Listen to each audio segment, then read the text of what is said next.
Hello everyone, we finally saw Imu in action and the internet went crazy. So much Imu discussion, so many theories. But I finally figured out what Imu is and how to defeat her. We don't call Oda Goda for no reason. Just like he seeded the idea of Nika throughout One Piece, the idea of Imu was always there too. The silhouette and the legend of Nika, the hero of liberation, were sprinkled across the story long before Luffy's reveal in Wano. And people went wild when it finally happened. But what if I told you the same build-up has been happening with Imu? Oda has been cooking the idea of her for 28 years, and now we're finally here.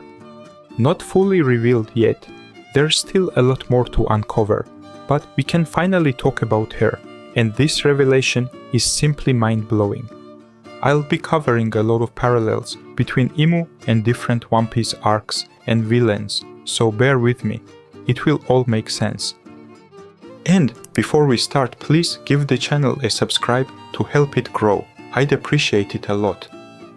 Now Imu, she's too strong, she's not even present physically, and yet, with just 3 holy nights, she turned almost half of Elbaph against itself. Brogy and Dory are strong. Don't forget what they did to the Nightmares, or even to the Kid Pirates, and yet Imu defeated them with just a flick of a hand. It seems Luffy, Loki, and others are about to join the fight, but I don't think that's enough. So how do you defeat an enemy you know nothing about? The clue lies in a key moment, when Imu is holding the pictures of Blackbeard, Vivi, Luffy, and Shirahoshi.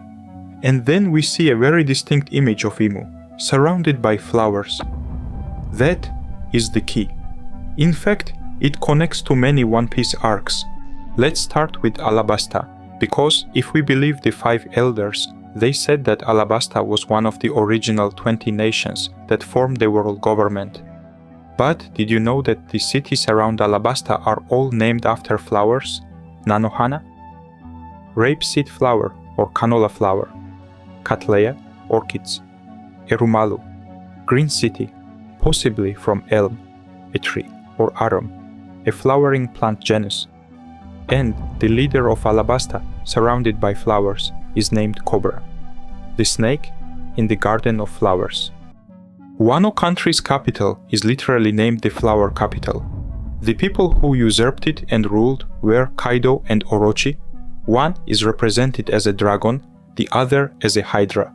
Japanese dragons are very similar to snakes, and a hydra literally has multiple snake heads. Orochi's devil fruit even translates to snake fruit. Oda specifically mentioned that Oden was afraid of snakes. Snakes tormented him. Dressrosa, the island literally has Rosa, rose in the name. And who was the false ruler? Doflamingo, a celestial dragon. Next island, Amazon Lily, also has Lily in the name. All the warriors are female, and all of them are named after flowers, even the past leaders. And the current ruler is Boa, the snake. There may be more examples, but this pattern caught my eye. The snake in the flowers. It's pretty clear that Oda based this allusion on the Garden of Eden, where the devil, Satan, takes the shape of a snake. But in Japanese mythology, dragons are also often depicted as snakes. Now let's look at Imu. She often spends her time in the flower room in the Pangaea castle, surrounded by flowers. And to make it even more obvious, Oda drew white lilies on the front panel. Remember earlier, I mentioned that references to Imu and Nika have been sprinkled throughout the series? We all know what Nika's symbol is. It's scattered all over the One Piece world. For example, in Alabasta, in Sky Island, even in Elbaph. The famous Elbaph mural showing Nika and his allies versus the celestial dragons. But before Oda cooked up that masterpiece, he made an earlier similar depiction. Remember when the Buggy Pirates lost Captain Buggy? His crewmates Kabaji and Moji fought to become the new captain. Richie, the pet lion, starts dreaming that he becomes a pirate. We even see a D-shaped moon above him. Then in the next chapter panel, Richie continues dreaming. And this time he's depicted as Nika, holding a sword with the Nika symbol on the shield. And who is he fighting? A shadowy dragon.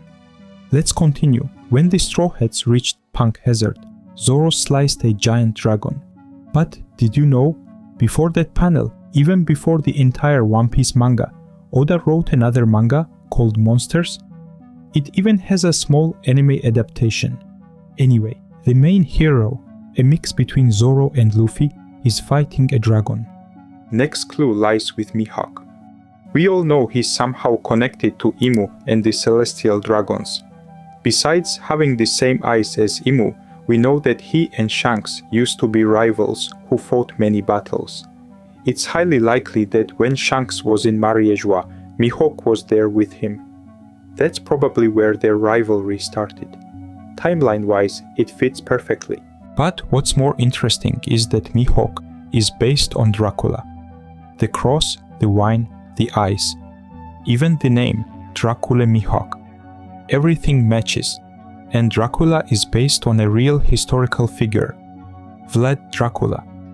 But more importantly, Dracula's father was called Vlad the Dragon. Over time, Dracul, Draco, and Dragon became associated with the devil in the eyes of the church.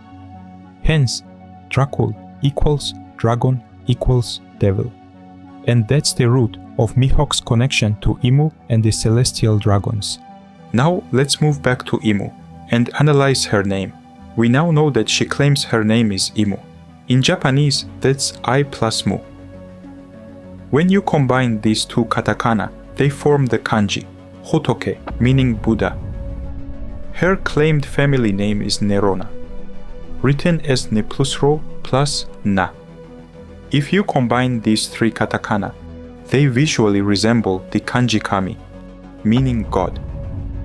And haven't we already seen a similar character in One Piece, even with similar letters?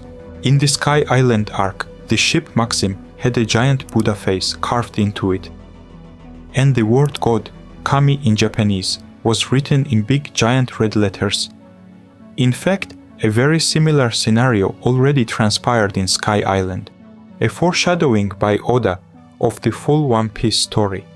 By now, we should all realize there are no real gods in the world of One Piece.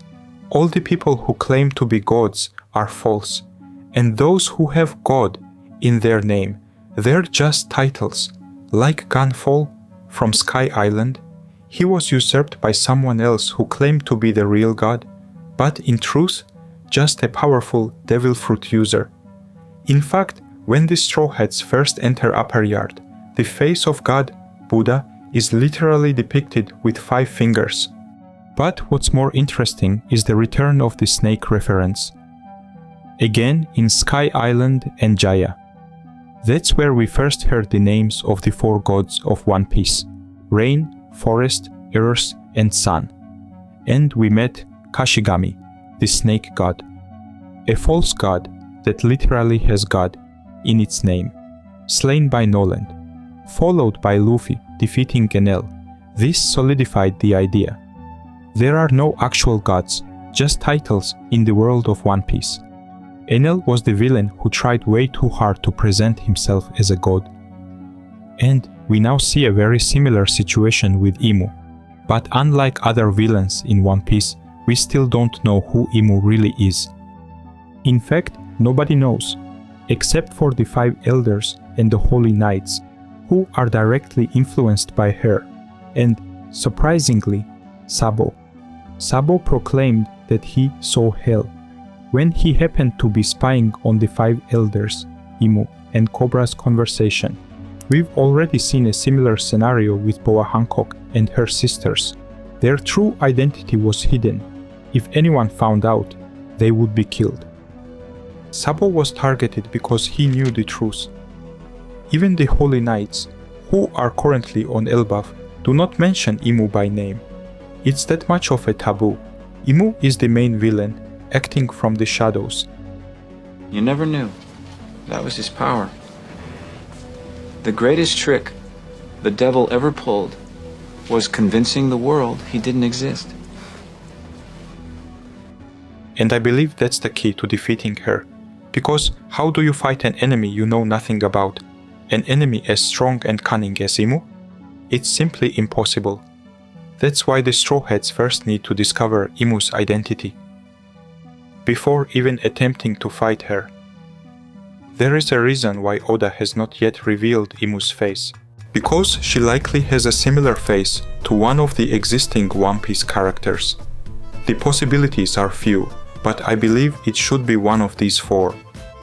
Nami, because she's often drawn wearing crowns, and her obsession with treasure and money, like the celestial dragons, may hint at a royal bloodline. Vivi, because she's a descendant of the Nefertari family, and Imu is literally obsessed with her. Hancock, because she has multiple snake references, just like Imu. And as I mentioned earlier, just like Imu, if you find out the truth about her, you risk death. And lastly, Robin. Yes, and if it were up to me, I definitely put my eggs in this basket. And here's why. She is the demon child, literally transforming into a demon during her fight with Black Maria. She even said she would become a demon if she had to. Her devil fruit is the Hana Hana no Mi, the flower fruit. And Imu literally spends her days in the flower room. Oda even drew a picture of Robin surrounded by flowers, holding a finger with a butterfly sitting on it and white lilies below her. That is the exact same image we've seen of Imu in the flower room. A butterfly on her hand, flowers all around, and emphasis on white lilies. Since these visual and thematic parallels exist, it's highly likely that Robin will play a crucial role in defeating Imu. But how? She's strong, sure, but not crazy, strong like Luffy or Zoro. The answer lies in the books, or more precisely, what those books represent. Knowledge. All of Imu's actions so far have been about isolating the world and suppressing knowledge, putting the world into void, no information, no history, no truth. Remember, Ohara was destroyed for researching forbidden knowledge, but the will of Ohara and its books survived and ended up on Elbaph. Vegapunk was targeted for assassination because he began to understand the ancient knowledge, and now, on Elbaph, the Holy Knights deliberately attacked the library. Why a library of all places? Because books hold the key. The easiest way to subjugate people is to falsify facts. If Imu convinces the world that the celestial dragons are gods, then their rule becomes unquestioned. Remember the sin of the Buccaneers. It wasn't rebellion. It was keeping the memory of Nika alive. For that, the world government erased them. And, don't forget, Imu was especially angry at Queen Lily because she distributed the poneglyphs, spreading the truth. And who is closest to solving that knowledge today? Robin. Her name, Nico, means smile in Japanese. Her Baroque works codename was Miss All Sunday, tying her to both Nika and the sun. With all of this, it is highly likely that Imu will have a similar face to Robin, and her final devil fruit transformation will be that of a demonic dragon. And to put the cherry on top, I've said before that God Usopp is the prophet of One Piece, and all his lies keep coming true. Well, here's another one. He predicted they would capture a dragon. So what if Imu, the final boss, the ultimate evil in One Piece, actually gets captured by the Straw Hats? If that happens, it might send the entire world of One Piece into absolute chaos. I'd love to hear your thoughts about Imu's final form. Do you agree it could be a demonic dragon-like creature? Do you think she's closely tied to Nico Robin? It would also explain why she holds Keringam's devil fruit in such high regard. After all, it's a mythical zone, dragon fruit. Like I've said, references to Imu, dragons and snakes are scattered all across One Piece. If I discuss them all, this video would easily be over an hour long. There's so much more I could speculate about. Her ties to mythology, her past, her powers. Maybe after we learn more in Elbaph, I'll make a longer follow-up video. But that's all for today. If you made it this far and enjoyed the theory, please subscribe to the channel, and as always, thank you for watching and sticking around till the end.